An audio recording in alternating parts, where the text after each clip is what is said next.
morning, students. Now let us see about in economics growth definition given by Samuelson. Paul Samuelson defines economics as the study of how men and society choose with or without the use of money to employ scarce productive resources which could have alternative uses, to produce various commodities over time and distribute them for consumption now in the future among various people and the group of society. From the above three definitions, this definition gives a complete meaning for economics. So the major implications of the definition are as follows. Major implications, like Robbins Samuelson states that the means are scarce in relation to unlimited ends. The means are scarce in relation unlimited ends. நமக்கு வந்து விருப்பங்கள் அதிகமாக இருக்குது, அதை பூர்த்தி பண்ணக்கூடிய வளங்கள் கம்மியாக இருக்குது. அது ரெண்டும் ஒன்றோடு ஒன்று தொடர்புடையதாக இருக்குது. And that such means could be put to alternative uses. அந்த வளங்களை நம்ம பலவிதமான தேவைகளுக்கு யூஸ் பண்ணிக்கிறோம். So, like Robbins Samuelson states the same meaning, the scarce in relation to unlimited ends, and that such means could be put to alternative uses. And Samuelson makes his definition dynamic by including the element of time in it. Therefore, his definition covers the theory of economic growth. So, he includes time. So, his definition covers the theory of economic growth. And Samuelson definition is applicable also in a barter economy where money is not used. In barter economy, goods for goods is exchanged. There is no usage of money. On that economy also, his definition covers the various aspects. His definition is applicable. And his definition covers various aspects like production, consumption and distribution. Then Samuelson treats economics as a social science, whereas Robbins regards it as a science of individual behavior. Of all these are the implications of definitions. Implications of the definitions are as follows. Samuelson states scarce in relation to unlimited ends. Samuelson makes use the time in it. Samuelson definition is applicable in all barter economy also. Samuelson definition covers aspects like production, distribution and consumption. Samuelson treats economics as a social science. From the above implications, we have to come to a conclusion. His growth definition stated by stated appears to be the most satisfactory. அதாவது இந்த Samuelson கொடுத்த definition தான் மொத்த 4 பேரோட டெஃபினிஷனில் பால் Samuelson கொடுத்த definition தான் எக்கனாமிக்ஸுக்கு ஒரு முழுமையான பொருளை கொடுத்துருக்கு அப்படின்னு சொல்லியிருக்காங்க. So growth definition stated by Samuelson appears to be the most satisfactory. Next நம்ம என்ன பார்க்க போகிறோம் அப்படின்னா scope of economics. Scope of the subject of economics refers to on the subject matter of economics. It throws light on whether it is an art or science, and if science, whether it is a positive science or normative science. First இதை வந்து ஒரு கலைன்னு சொல்கிறோமா இல்லை ஒரு அறிவியல்னு சொல்கிறோமா.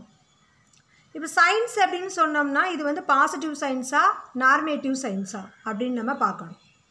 So அதை பற்றி தான் நம்ம பார்க்க போகிறோம். Before that economics it's a subject matter. Economics அப்படின்றது எதை பற்றியெல்லாம் நம்ம படிக்க போகிறோம் அப்படின்றத கொடுத்துருக்காங்க. So economics focuses on the behaviour and interactions among the economic agents.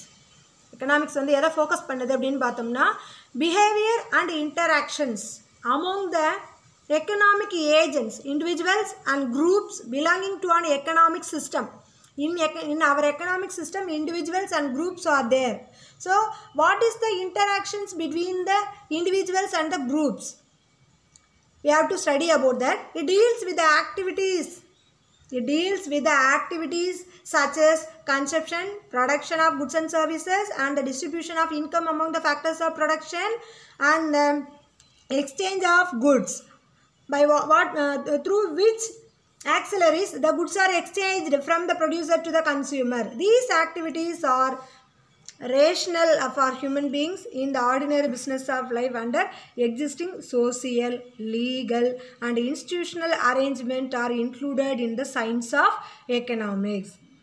So இதோட சேர்த்து இது வந்து என்ன இருக்குது, சோசியல் இருக்குது, லீகல் இருக்குது, அண்ட் இன்ஸ்டிடியூஷனல் அரேஞ்ச்மெண்ட்ஸ் இருக்குது. ஸோ எல்லாமே கலந்தது தான் economics. And economic studies the ways in which the people are available resources to satisfy their multiplicity of wants. அவங்க அந்த ப்ரொடக்ஷனை பண்ணுறாங்க, எக்ஸ்சேஞ்ச் பண்ணுறாங்க, கன்சப்ஷன் பண்ணுறாங்க. அதுக்கு முன்னாடி human beings have unlimited wants.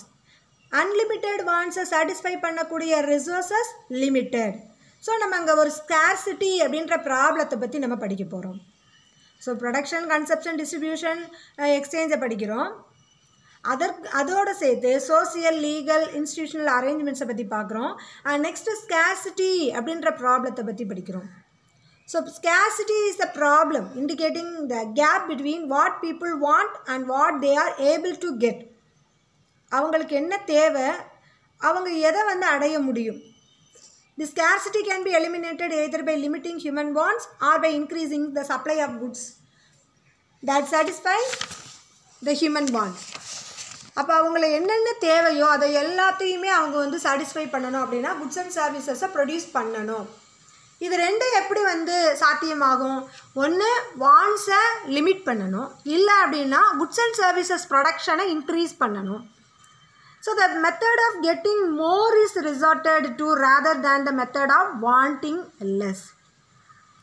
அதாவது இதில் எது பெட்டர் அப்படின்னு சொல்கிறாங்க அப்படின்னா, நம்ம வாண்ட்ஸை குறைச்சிக்கிறத விட்டுட்டு நம்ம வந்து ப்ரொடக்ஷனை, அந்த குட்ஸை மக்கள் எல்லாருக்கும் எப்படி கிடைக்க வைக்கலாம் அப்படின்ற வேயை பற்றி நம்ம யோசிக்கணும் அப்படின்னு சொல்கிறாங்க. That is method of getting more is resorted to rather than the method of wanting less. So economics is concerned with the activities of human being only. Economics is the activities of human being only. Human beings are related to one another and the actions of one member affect the action of another member in the society. Hence economics is called human science or a social science. Economics அப்படின்றது ஒரு ரிலேஷன்ஷிப்பை பற்றி படிக்கிறோம். என்ன அப்படின்னா individual பீப்புளுக்கும் குரூப்புக்கும். So தனி மனிதன், கன்சியூமருக்கும் கம்பெனிக்கும். கன்சியூமருக்கு என்ன தேவை, அதை கம்பெனி வந்து எப்படி ப்ரொடக்ஷன் பண்ணி அதை வந்து டிஸ்ட்ரிபியூட் பண்ணுது, அது மனிதனுடைய அந்த இண்டிவிஜுவல் பர்சன்ஸுடைய வாண்ட்ஸை எப்படி சாட்டிஸ்ஃபை பண்ணுது. So it is called as a social science or human science. And the activities of rational or normal human beings are the subject matter of economics. Activities are rational, normal human beings, அதாவது நார்மலாக இருக்க human பீயிங்ஸோடைய பிஹேவியரை பற்றி படிக்கிறது தான் economics, subject matter of economics. And all human beings activities are related to wealth constitute. எல்லாரும் இந்த economic ஆக்டிவிட்டியை பாருங்களேன், ஒவ்வொரு மனிதனும் அவனுடைய வெல்த்தை வந்து இன்க்ரீஸ் பண்ணுறதை பற்றி, அவனை வெல்த்தை பாதுகாக்கிறத பற்றி தான் அவனுடைய ஆக்டிவிட்டீஸ் இருக்கும். அப்போ அதான் ஹியூமன் வெல்த்தை இன்க்ரீஸ் பண்ணுற ஆக்டிவிட்டீஸ் இல்லை அப்படின்னா அது நான் எக்கனாமிக் ஆக்டிவிட்டீஸ். ஸோ எதெல்லாம் எக்கனாமிக் ஆக்டிவிட்டீஸ், எதெல்லாம் நான் எக்கனாமிக் ஆக்டிவிட்டீஸ் அப்படின்னு பார்க்கலான்னா, நம்ம ஒரு பொருளை உற்பத்தி பண்ணி அதை வந்து அதை வந்து சேல்ஸ் பண்ணி அதன் மூலமாக நம்ம இன்கம்மை ஏர்ன் பண்ணோம் அப்படின்னா அது எக்கனாமிக் ஆக்டிவிட்டீஸ். இதே வந்து சந்தோஷத்துக்காக கிரிக்கெட் விளையாண்டா, அதாவது குழந்தைங்களை வந்து அம்மா வந்து பாதுகாப்பாக பார்த்துக்கிறாங்க அப்படின்னா இதுக்கு வந்து எந்த விதமான இன்கமும் கிடையாது. ஸோ இட் இஸ் கால்டு நான் எக்கனாமிக் ஆக்டிவிட்டீஸ். ஸோ எக்கனாமிக் ஆக்டிவிட்டீஸும் இருக்குது, நான் எக்கனாமிக் ஆக்டிவிட்டீஸும் இருக்குது. And it is customary to clarify whether the economics is a art or science and if it is a science to observe in. இதை வந்து நம்ம ஆர்ட்டுன்னு சொல்ல முடியுமா, சயின்ஸுன்னு சொல்ல முடியுமா? ஆர்ட்டுன்னு சொன்னோம்னா அதை வந்து நிறைய வந்து அப்சர்வேஷன்ஸை வந்து நம்ம வந்து பண்ண வேண்டியது இருக்கும். So what is the relationship between cause and effect? As science laws derived are and tested through the experiments and future predictions are made. These laws are universal applicable and accepted. அதாவது ஒரு science அப்படின்னு பார்த்தோம்னா ஒரு லா வந்து நம்ம வந்து frame பண்ணுறோம். அந்த லா வந்து உண்மையா இல்லையா, அதனால் என்ன விளைவுகள் ஏற்படுது அப்படின்றத வந்து நம்ம எக்ஸ்பெரிமெண்ட்ஸ் மூலமாக நம்ம கன்க்ளூட் பண்ணி அதை வந்து யூனிவர்சல் அப்ளிகபிளாக அக்செப்ட் பண்ண வைக்கணும். அதே மாதிரி தான் எக்கனாமிக்ஸும். Economics is accepted. Economics economists like Robbins, Jordan and Robertson argue that economics is a science like physics, chemistry, since it has several similar characteristics. To science, economics examines the relationship between the causes and the effects of the problems. Hence, it is rightly considered as both an art and science. In fact, art and science are complementary to each other. அதாவது எக்கனாமிக்ஸையும் வந்து என்ன சொல்கிறாங்கன்னா science அப்படின்னு சொல்கிறாங்க. ஏன் இதை science அப்படின்னு சொல்கிறாங்க அப்படின்னா, எக்கனாமிக்ஸ்லையும் நிறைய ப்ராப்ளம்ஸ் இருக்குது.